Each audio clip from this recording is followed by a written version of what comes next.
Welcome back to the Already Dated podcast, where in this week we are talking about game streaming and subscription services. Two of just the best topics in all of gaming. They're just my favorite. It's totally why I picked this topic to talk about, not because I truly hate them to every fiber of their being. There's no real respect for these things. People either love them or hate them. Yeah, that's a good way to put it. The console, loyalists are like, oh yeah, if I play on PlayStation Plus, and now they're the best. If I play on Xbox, then it's Xbox Game Pass and the xCloud. Mm-hmm. Well, because it's the two different sides. Initially they were a lot more split between their subscription services and then game streaming, but more and more over the years, the two have just blended right together. Like it's just become one big mishmash. But one company did it much better than another. Well, one started with it. Yeah, but the other hasn't. Okay, what I'm talking about is the other one hasn't even gone to that point yet. Well, okay, if you want to get technical, so if you want to start, Xbox were the very first people to charge for online. Yes, this is back from the Xbox 360 days. Exactly, yeah. With I think even the original Xbox, it had Xbox Gold.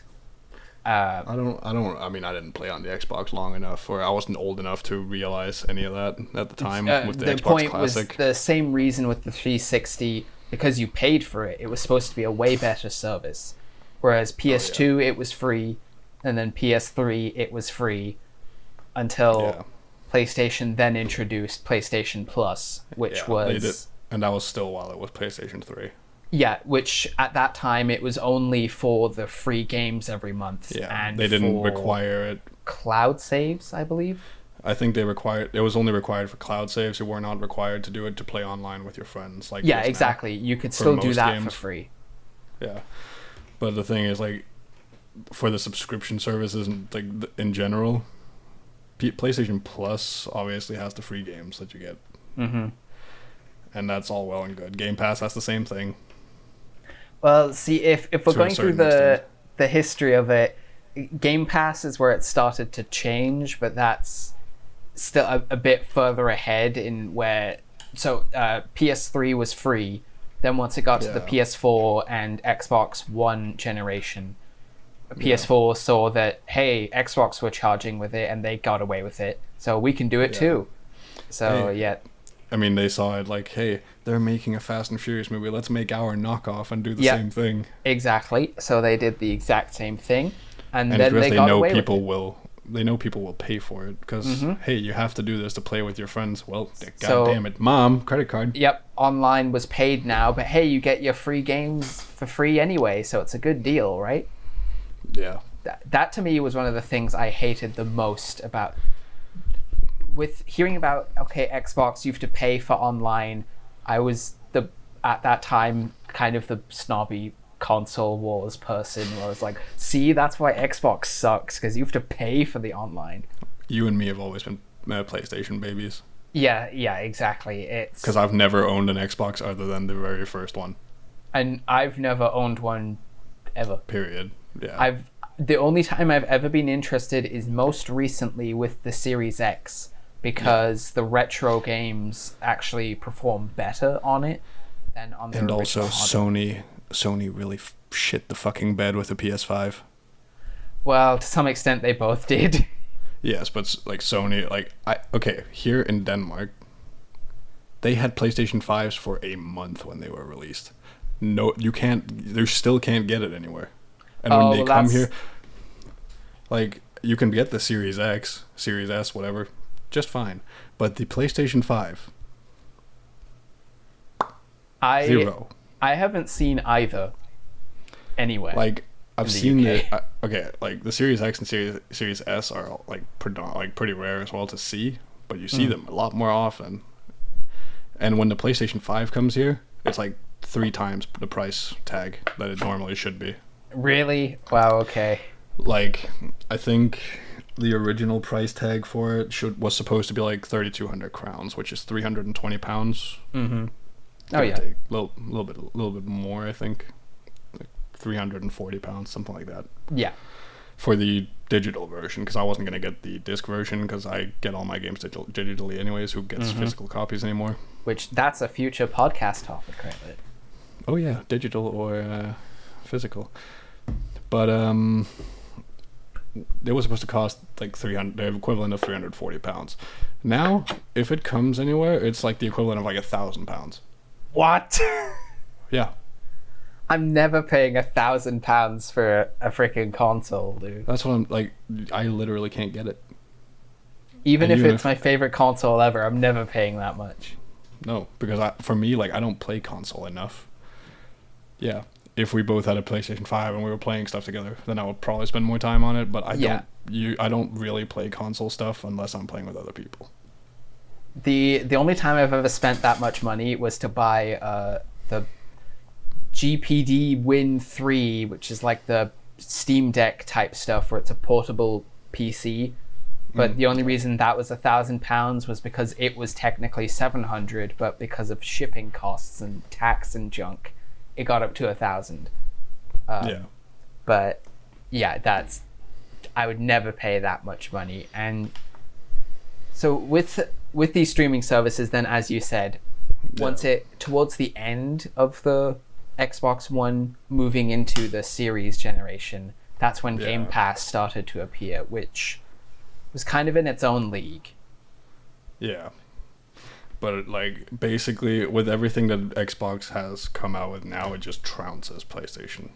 Well, that's the thing. The streaming services were kind of the same.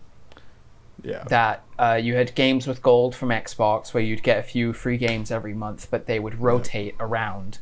Whereas PlayStation Plus, you had the games each month, but it was those games and that was it.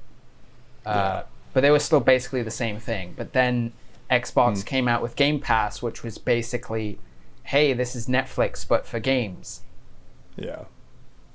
So instead of these 2 games for free each month, you get, I don't know, like 100, and we keep adding more to it. But the reason I started with my intro where I said I really hate them is because I hate Netflix for a specific reason. Of course I love Netflix because it's really easy to access anywhere, but the reason I hate it is because Netflix never has the thing I want to watch, or if it did, it rotates out. Yeah, or it doesn't have the full thing when it finally does appear. Mm-hmm. Like I was once in a random mood to go watch Shrek because, you know, everyone gets that random Shrek mood at some point. My fiance does. I never have. I go to Netflix because I know that Shrek was on there. They had all 4 movies on there. So I know it was on there. And it's just not anymore. They're all gone. On a side note for that, we actually have a Scandinavian streaming service where all those are on. Really? Yeah, called Viaplay. It's a Swedish one. It only works in Scandinavia. Oh, so it's like Hulu in America. Yeah, but Hulu and Disney Plus are basically the same thing now. There's like very few differences between them because of Disney Plus with the Star thing with all the 18 plus shows and all this stuff. Because I went in and checked, like, hey, should I get a Hulu and Disney Plus bundle? No, don't do it. You're getting like 4 other shows that you don't have on Disney Plus on Hulu. For me, of those streaming services, Disney Plus is the best because the stuff is always there.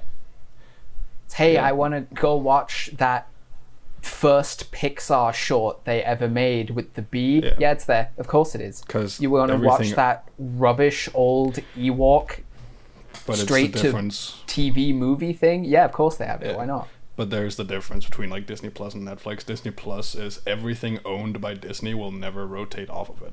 Yeah. It will always be there. Netflix obviously has to license shows. Exactly, yeah. There's a reason why all the Marvel shows were axed from Netflix. Because they're owned by Disney. It's all licensing. Disney, even Hulu is also licensing. And that is my same issue with Game Pass. Yeah, because is that oh my god, it's such a big deal. They're adding all these games to Game Pass, but then they get rotated out again over time. And yeah, I hate that. Like for TV shows or movies, you know what, fine, I get it. I'm fine not owning it. But for games specifically, I want to own that thing. Like I know that Steam, you don't technically own any of those games. It's all licensing, and if Steam and Valve were to implode tomorrow, you can't access any of them. Like what's happened in Indonesia. Yeah. I mean, I'll get into that specific thought in my personal pros and cons with the service type in general. But I'm just gonna I'm gonna get a little bit factual on people between PS and Xbox, or Sony and Microsoft in this case. Is all like, because obviously both are a subscription base, but why is there why there's such a large discrepancy leaning towards Xbox right now?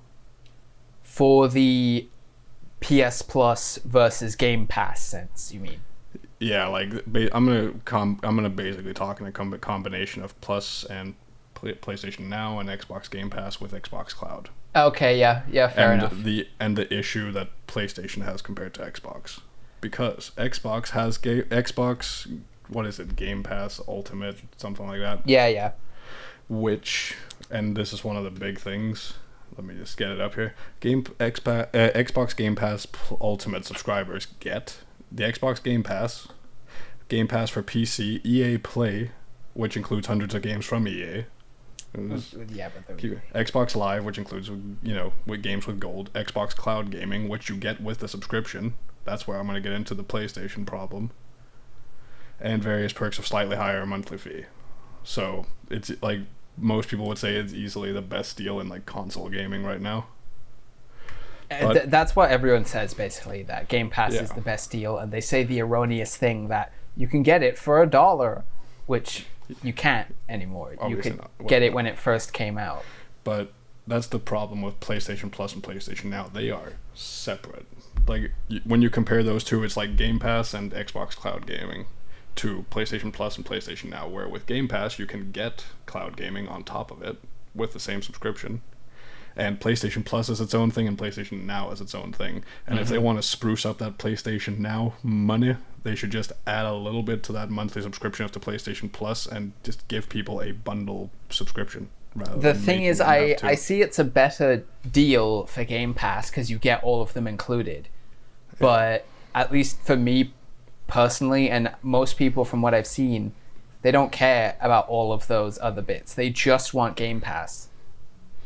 Yeah, but even then, they're because you still get the cloud gaming with most of the Game Pass subscriptions, where PS Plus is just like, hey, 1 month, 3 months, 6 months, or a year for just getting those free games. That's pretty much it, and getting some store discounts, which is obviously a thing. Like some games and sometimes you can get AAA games for like 70% off. Yeah, to this day still, like as you said in the beginning, we were both PlayStation stans, and I still am. I've always been a PlayStation stan. I just see it from the other side. Yeah, why it's better and why I would want it. Well, why I would want Sony to kind of take a little bit of that. Yeah, I've always been a stan, but I'm still mad about PS Plus. So whatever praises I put on them, for the fact that they started charging for it, I can, for any credit I can give them, it still gets erased. Like, it's cool you get those free games, and it's cool they have their new service now, where it's basically their version of Game Pass, where it's PS Plus Premium or PS Plus Essentials, where you get a bunch of retro games in it as well, but the retro games run like ass, because of course they do. Pretty terrible. But going on to the whole stream, like PS Now, game streaming. PS Now is garbage. Yeah, and I'll give you one of my bigger cons on that is that the problem with game streaming stuff like PS Now, which is you don't own anything you play on there, and once you stop subscribing, they're gone until you renew. Yep, that's it. And this applies to downloadable games like I had Just Cause 4 through PS Now, which I was playing, and once you unsubscribe, that game just locks on your screen. And also, if the streaming service were to shut down, all the time you spent, gone. Yep. Kaput. And you would have to individually buy all those games that you spent so much time on anyways. Mm-hmm. Which also, there's another massive one. This is most people will value games less. Yeah, exactly. When there's a big list of here's all these games you could play. The same thing with Netflix. Here's all these shows and TV movies that you can watch. What are you actually going to pick? Yeah, but also tell me how many shows you've started and not finished. Well, the better question is how many shows I've even started, because I don't really start any to begin with. For me and my fiance, the problem is we start a lot of stuff, but we don't finish it because there's so much. Mm. And that's the same problem here. There are so many games that it makes it feel more expendable. Like, you're like, all right, let's move on to the next thing. And knowing you can start and stop any game without it costing you a cent just kind of makes it easier to just kind of say, screw this, I'm going to go to the next thing. And you can never really finish, and you don't make it to the end, and it makes you feel overwhelmed about the amount to choose from, so you're just like, ugh. What to do? Oh, no, you go ahead. I just had the last thing. It's like because there is something satisfying about buying a game, owning it, and finishing it. Yeah. Which is the big thing for me. Like, buy it from the store, download it, finish the entire game. Feel that satisfying feeling of, hey, I own this. I can replay it whenever I want. I've done everything. Exactly. The replay it whenever you want. Yeah, it gives you a tangible sense of value to a game, mm-hmm. which game streaming just kind of devoid you of. Yeah. Because at any point it could just do like that and then gone. Yeah, exactly that. That is my exact thoughts as well. Yeah. Because I get the urge to replay some random ass game every few months or so. And if it's been cycled out of the Game Pass subscription, it'll be the Shrek situation all over again, but with game instead. Hey, I want to go play Mirror's Edge on Game Pass. Sorry, it's not there anymore. Yeah, for me, it's just like, I have very few games that I'm like, or that are on the PS Now situation where I'm hankering for it. I only got PS Now because of the Sly Cooper games from PS2. Mm. And those were some of my favorites as a kid. So I was like, hey, I'm going to replay those. And I've replayed all of them and finished them, and I've unsubscribed from PS Now. I mean, I guess you got your money's worth from it then. It's like renting a game at Blockbuster. Yeah, pretty much. Like the old Blockbuster, you could go and rent a game. Which I guess that's kind of the mindset they were trying to carry over, because you had people always nostalgically looking back on Blockbuster, but it's because it was like Netflix before Netflix. Yeah. And it cost you an assload more money. The issue is that people liked Blockbuster because it was the bigger option at the time. Yeah. And aptly enough, it was bought by Netflix. Yeah. Because your free to play Fortnites didn't exist back then. Buying a whole game to own was a lot of money. Yeah. Whereas just renting it for like a tenth of the price, I mean, why not? Yeah, you could rent it for like a couple of weeks for like a tenth of the price and just rent it, finish it, and deliver it back. But do people want to do the same thing now, where you have free-to-play games like Fortnite, or you have Steam summer sales where even big AAA games will be marked down so heavily? They'll be marked down to like a coin value. Yeah. Some of them. That there's no point to not owning it. Yeah. Like, for me, I usually get AAA games when they're on like a heavy sale, like summer sale or something like that. Mm-hmm. Or the Steam Christmas sale. The only time I ever buy a AAA game when it first comes out is one that I am freaking hyped for. Like I have to be burning up inside for it. The new Star Wars one coming out, the sequel to Fallen Order. That I will buy when it comes out, because I love the first one so much. and I feel so jacked up about this, is the new Spider-Man game coming, because I loved Insomniac Spider-Man, but this is PS5 exclusive. Mm-hmm. Or exclusively on PS5. Yeah. So, fuck me, right? Can't get it. Fucking look at this clown over here. Look, this Pinocchio over here. My friend got a PS5. He got it before they were sold out at normal price. My friend as well jerk. got a PS5 somehow. I don't know how they found it. He's an absolute nonce, which is I know what the word means. I use it in a different context here. But I just call him an absolute nonce for getting it on time. Like, he got the last one that was there. Nice. Halfway down the country, mind you. There was none up here. And then people bought it and sold it for like £1,300 equivalent. Mm-hmm. And people bought it. The main thing with all these streaming services and subscription services is that, I guess I don't have that much to say on it, because my stance is that I can see the plus sides to it, and that for people who they don't feel the need to want to own their games, and they like having all that choice.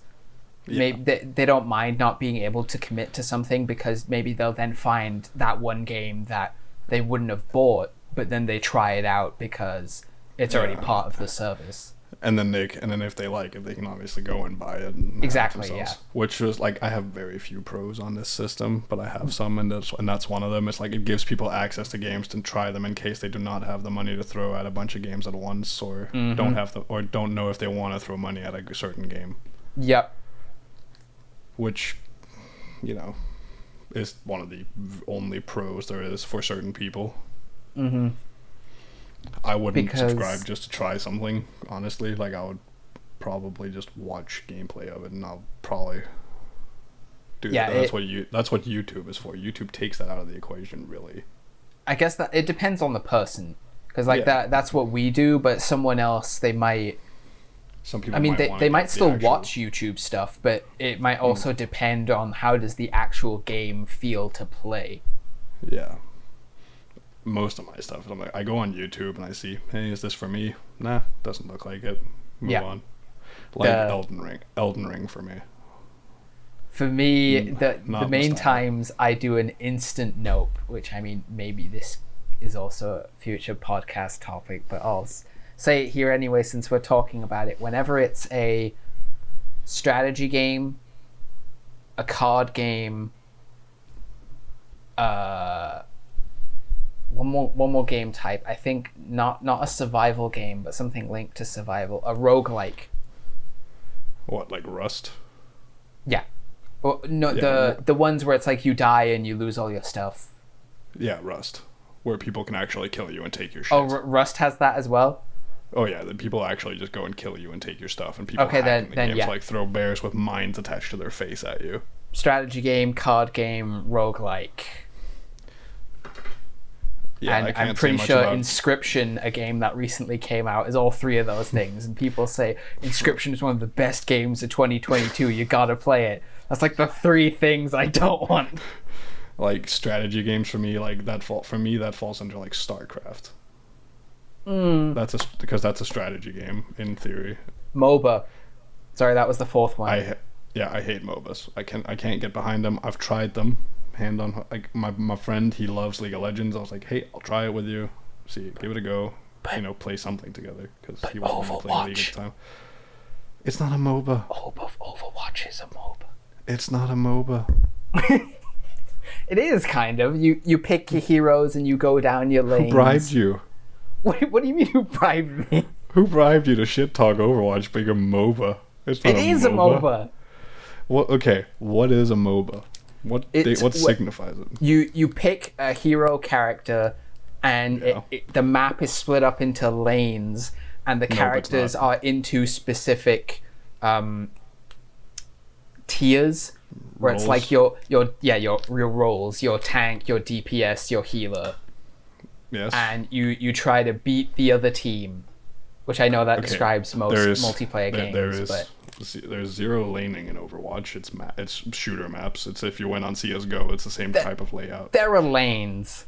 There is no lanes. There is one main lane that goes through the map. There's not 3 lanes like League where you have to strategically fight through all 3 of them.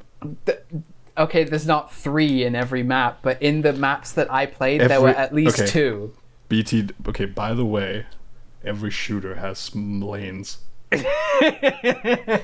Go on a COD map, there's lanes. But not every shooter has hero characters as well, with specific roles. I've always said this. Overwatch took the best thing about MOBAs, i.e. heroes, and removed the shitty gameplay of having to go to their enemy's base and whack away at their little statue. I mean, it used to be the case that MOBAs were purely strategy games, but then games like Smite came out. Because MOBAs, i.e. have the little troops that get sent out to the different lanes and all that stuff. And which is, like, Overwatch took the singular good thing about MOBAs, which I like, is heroes. I like hero characters. They took that, and then they just put team shooter in the rest of it. But you seriously still don't think it's not a MOBA? It's not a MOBA. Wait, not at all? You even said it had a bits of a MOBA, but you wouldn't say I'm saying it's not one? a MOBA. I say it has the best part, the one part of a MOBA that's good. The rest is team shooter. Just a regular team shooter. One game that is, like, people also say, hey, could be a MOBA, Paladins. No, Paladins and Overwatch is pretty much just the same thing. Paladins and Overwatch are the same thing, but if Paladins is a MOBA, then Overwatch is a MOBA. I'm not, like, people say, hey, but Paladins is a MOBA. No, Paladins is the same thing. They took the heroes, but Paladins has minutely different game modes. I don't know what they are. I've seen some of it. If you want to get technical into it, then, because I don't know, I've always seen Overwatch as a team shooter, but also partially as a MOBA. Whereas I only ever see TF2 as a team shooter, but they're the same game, pretty much. As Overwatch is pretty much just a better TF2. And they have the same game modes. Like, you can't say TF2 is just purely a team shooter if Overwatch is part MOBA. Because you know where Overwatch came from. It didn't come from League, it came from TF2. Yeah. And because TF2, i.e., technically has heroes of a certain thing, they have characters which can do different things. But the thing is, okay, no, sorry, I'm going to double down on it being a MOBA again. Compared to TF2, TF2 has your heroes, but they don't fit into the roles. No. Like in Overwatch, you have the one fast character, you have the one tank character. You have Heavy, and then you have the medic guy. Is the one tank. Yeah, and Scout is the fast guy. Scout is the one fast DPS and then guy. You have the one medic character. Yeah. Whereas in Overwatch, it's like 5 in each of those roles. But even then in TF2, they don't have the roles, they just pseudo fall into them. Yes. But in Overwatch, they do, which is like a MOBA. Yeah, again, I'm saying they took the best parts of MOBA. But it took so many parts that it is a MOBA, basically. It took the heroes. It took the heroes and the roles that they fit into. Yeah, they don't which is part of the heroes. The lanes. But it would also not. I mean, you could take away the roles, and people would still use them like the roles that they are. Same in TF2. Yeah, but the fact that you don't go medic and just play a DPS. The fact that they've designed the game to have those roles in it means they've taken the inspiration from the MOBAs that have that.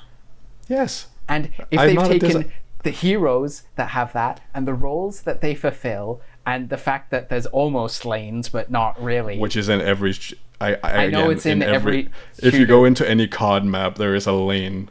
Yes, that's very There's true. a main lane through the map, as is there in every But the fact that it has those on top of the heroes and then the roles that they fulfill. I feel like you're leaning too heavily into them having heroes and roles. And because making the fact that there is one lane in a map just like that's MOBA. But yeah, I'll admit the lanes thing is weak as hell. That's not much of an argument. That is paper thin. The heroes thing, I'm not disagreeing. It's barely with you. even paper. It's the lanes is coincidence. But, okay, let me just help you double down on this. Like the heroes thing, I'm not disagreeing. I'm saying they took that from MOBAs, And that's the part that I completely agree they took from MOBAs, also with the roles, but I take the roles as part of the whole hero thing. They took the hero system of MOBAs and just placed it into a team shooter. Those So I'm not neglecting... Same, they're if you remove the roles, people would use them in the same way. The roles are just there to make kids not know what they're doing. No, like what you said with TF2, that you have the characters that fit those roles, but they just don't pseudo fall. Yeah, they pseudo fall into it, but it's not actually designed for them to fit same, those roles. If you removed the thing in Overwatch, like Roadhog, let's take Roadhog. He's not like, okay, they put him in a tank thing. If you remove the roles, he would just be a really fat DPS that's just worse than all the other people that deal damage. You would just use him as a tank anyway. So they would, like, all the characters would just pseudo fall into it anyways. If you went into TF2 and then put tank DPS support. I guess the point I'm trying to make, which doesn't fully track, because in Overwatch, people still play the roles. You can play a healer character, but still play them as if they're a DPS character.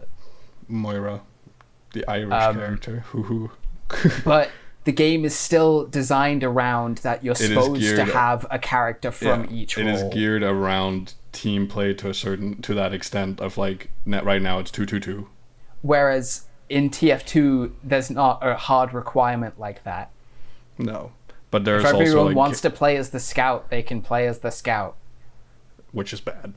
Which it's bad, but they can do it, and the game isn't designed to say, oh no, you should have a heavy on your team. When Overwatch first came out, there was no limit on what you could play. You could play 6 Tracers, for example, which would be Scout, which is the fastest hero in the game. Or Soldier. Soldier. Let's take Soldier 76. You could play 6 Soldier 76s, no problem. It was just really bad. The point there's only one place that enforces it, and that's role queue in Overwatch, where you can also go and play the non. But yes, in role queue, they're like, hey, we want to make it better for you. The point I'm trying to hammer down, I guess, is because I was initially on the side that, okay, yeah, Overwatch and TF2, they're team shooters. The only difference is that Overwatch has roles. Yes, but that's a big difference.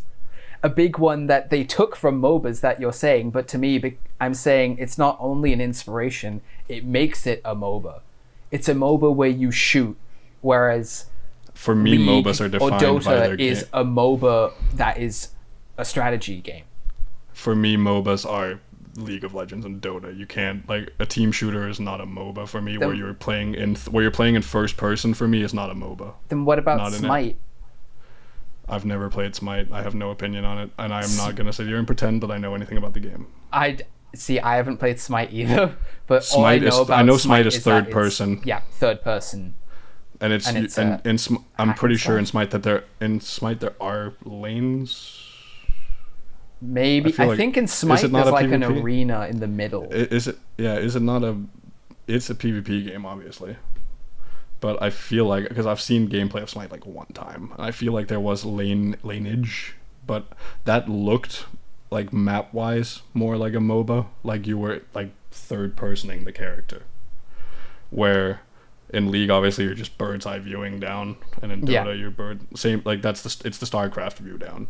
I mean, initially MOBAs were just League and HoN and Dota 2. But Dota 2 was a strategy game, and then they made the MOBA game mode, which is where it was. Okay, again, we've been over this. Go back and listen. The fact that it started as a strategy game, but then Smite came out and showed, oh, okay, we can make a MOBA, but it can be in third person instead. And then Overwatch came out and said, oh, hey, we can be a MOBA and we can be first person. You cannot be a MOBA in first person. What do you mean you can't? Also, they do it. The games that have the tag MOBA go League, Dota, Heroes of the Storm. That's Blizzard's MOBA. They have a MOBA with troops and store that you can buy shit in, which is indicative of Dota, League, Heroes of the Storm. Overwatch, I don't know where you got your gold from to buy it in the store when you're in the thing. Would you agree that Overwatch is a MOBA team shooter? I would agree that it's a team shooter that has MOBA inspiration in the form of roles. That is it. That is the only thing. Okay, It is not a massive thing. Maybe it's because I don't like MOBAs, but I don't like MOBAs. I don't like the strategic troops go and punch the building. Really boring. But because when I think of a MOBA, I think of it's a hero character that has to fit a specific role, and the game has been designed around you going against other hero characters that have been designed to counter that hero and stacking on top. It started as strategy, but then other games. For me, the MOBAs are the strategy aspect of like counter laning people, because that's what like counter laning is picking, or is like, you know, taking the hero that you can counter them with and going there, obviously. Yeah. But counter laning for me is like you're strategically changing where all your players are to then push the enemy back. Yeah. In Overwatch, you're just going like, hey, do you have your ultimate? Yeah, okay, let's go in and kill people. But let's go and shoot them. The heroes do have counters to each other. Some like Overwatch is it's gotten very in the beginning. Yeah, there were hard counters. Now it's like some heroes just don't really have a counter. You just have to be better. Like Soldier is one of them. You can't outdo Codman. If Codman is better than you, Codman will kill you. I have just realized something. Remember when this was about streaming services? Oh, I realized that 5 minutes ago. I was just letting the tangent go on. Oh, I realized it ages ago, but I'm realizing now this might just be better as its own MOBA episode. No, I mean, like, I feel like we're just running in circles around what a MOBA is now. Yeah, but we've talked about the MOBAs for way longer than we did streaming services. We've talked about MOBAs for like 15 minutes. Yeah, we talked about the other stuff for like 20. Oh my god. Okay, where do we go from here? Back to streaming services now? I mean, it seems, once again, we're pretty on the same page if there are positives to each of them. But I just think that like there are small, like for me, it's like PlayStation Now. It doesn't need a dire overhaul. No, it just needs push in the right direction. PlayStation Now is just garbage town. I tried it once when I got a free trial for it. I tried playing Sonic Generations on it, and it lagged to ass. And I was like, oh, I don't want to play this. Do not play any indie PS2 anything on there, or earlier, like bad. Though, like Sly played fine on it. That was fine. That was okay. It played as the same as PlayStation 2 back in the day. Cloud streaming is made for such a niche point, which is why it's weird that all the companies doubled down on it so hard. It's like with NFTs, where that was such a niche, yet everyone doubled down on it. That also, let's not get it wrong, people. We're never ever doing an NFT episode. It's plain and simple. NFTs are like one of the worst things ever. That's it. Yeah. It makes no sense. What are NFTs worth? They're worth what someone is willing to pay for it. Yes, because it's a grift. Yeah. It's just the internet version of a multi-level marketing scheme. Yeah. With the cloud streaming services, it's made for the niche audience of people who don't have a good enough computer that they want to run a AAA game, or it's people who want to play on a phone but they have an internet access. That's it. Those two niches. But also, my whole opinion on game streaming is just like, I have the cons, and then I used it to play the Sly Cooper games, and I've never ever used game streaming otherwise. Because I've just bought games that I want to play. Because the most annoying thing, which we haven't talked about, Nintendo's online yet. Yeah. Remember Nintendo Online? Yeah, no one cares. Nintendo Online is the most garbage one of them all because, okay, now they offer the free games. Initially, they didn't. Also, Nintendo, I pay like £3 for Nintendo Online. That's the benefit. Nintendo Online is cheap. It costs nothing. Like it does not make a dent in my bank account. I don't even notice that it takes anything. That's the one positive that Nintendo Online has. It's cheap. The disadvantages of it are it was free when it came out, and then they changed it to be charged, and it didn't run any better. Nope. That the fact that the free games that you get with it you don't own it, so it's the Game Pass system. It's not like PS Plus where you can download them and you can add them. You don't even have to download PS Plus. You can just add it to your library, and there you go. Exactly. Bob's your uncle. Like, that's what I've done with the when I Nintendo had PS Plus. I would ones... log in once a month and just be like, hey, library, okay. Yep, let's redeem the games. I don't even know if I want it, but hey, I'll keep it in case. I got Street Fighter 5. I'm never going to play it, but I have it.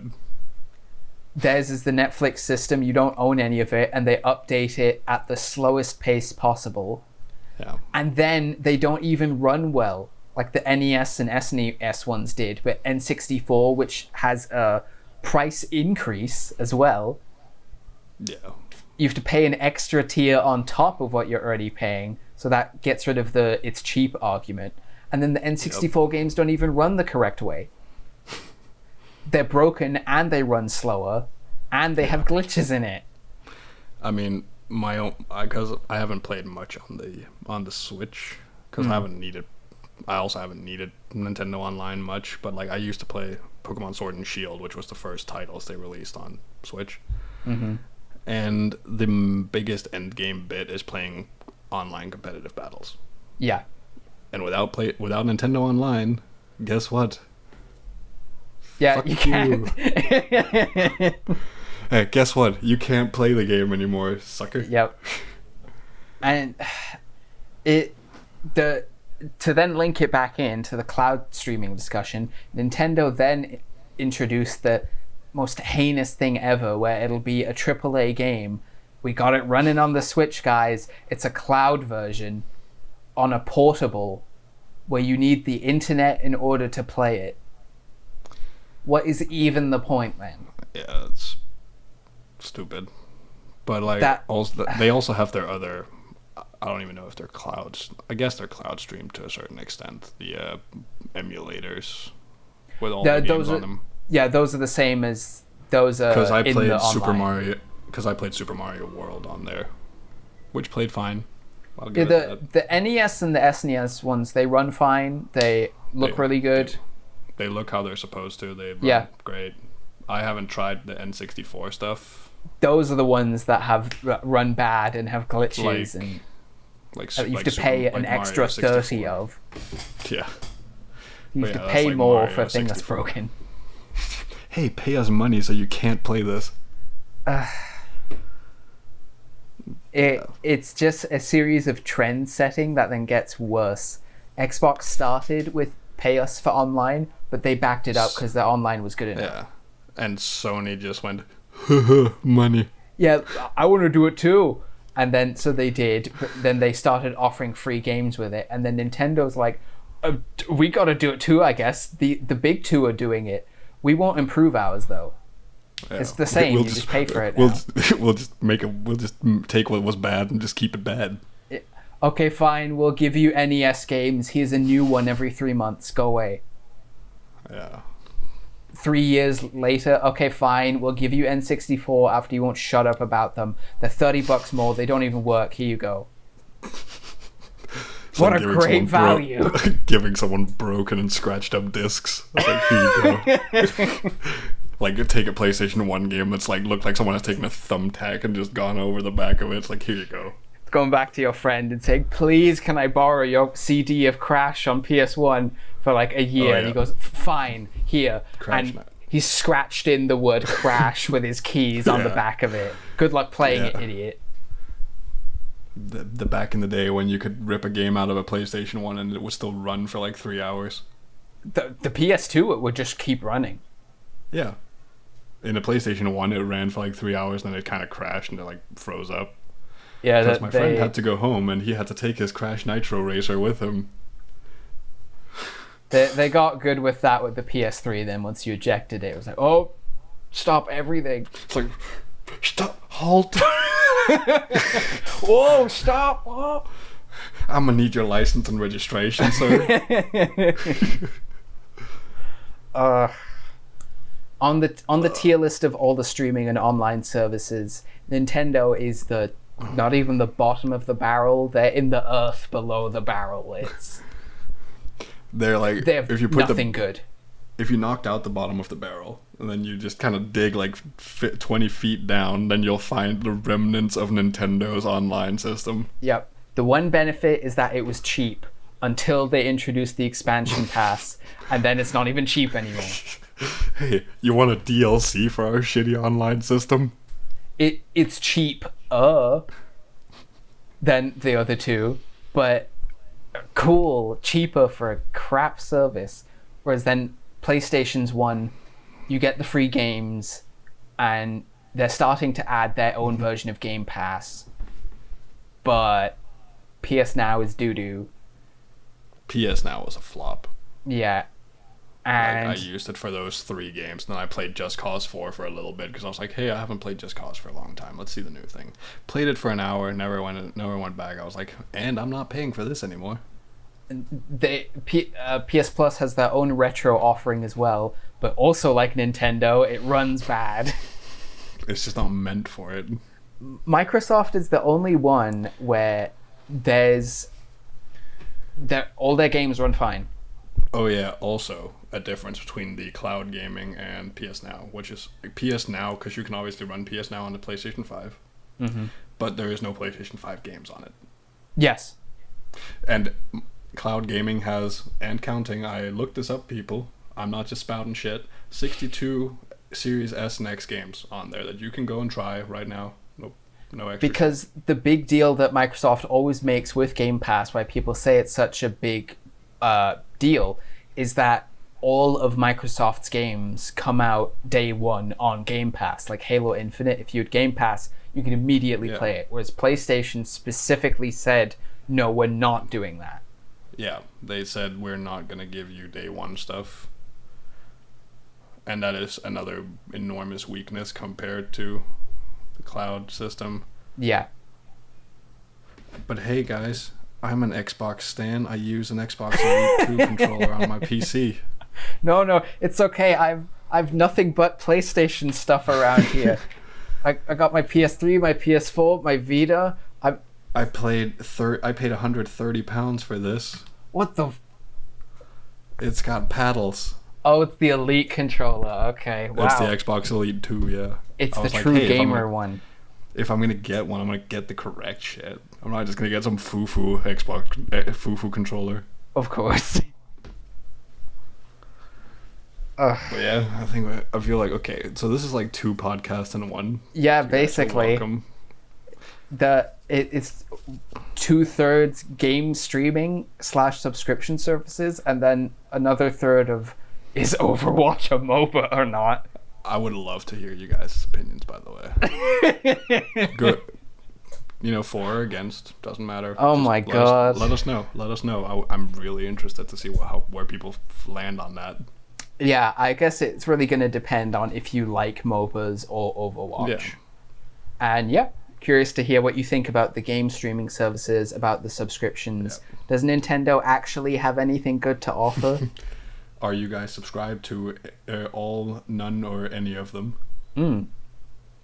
Yeah, and thank you very much for watching. Are you happy with it? Thank you for watching, guys. Thank you. Goodbye. Goodbye.